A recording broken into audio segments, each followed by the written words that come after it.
I'm Lolita Baldor. I'm the national security correspondent for the Associated Press. A lot of military commanders for the United States got a lot of experience doing ground combat in highly dense urban areas during the Iraq War and in Syria. And they're sharing a lot of those lessons with the Israelis, from Secretary Lloyd Austin on down to a whole slew of military commanders. Marine Lieutenant General Jim Glynn, who also spent a lot of time in these dense urban areas as a Marine. He was in Fallujah, Iraq.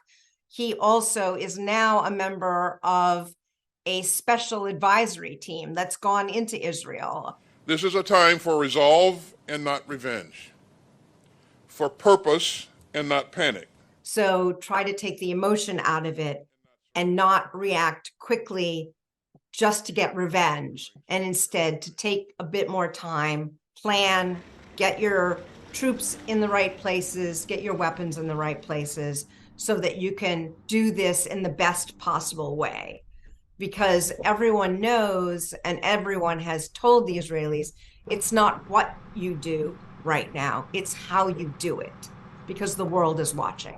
A key thing is how to minimize civilian deaths. They talk a lot about making sure the Israelis are building that into their planning and into their logistics and into their targeting as they move into this new ground invasion that everyone expects will happen.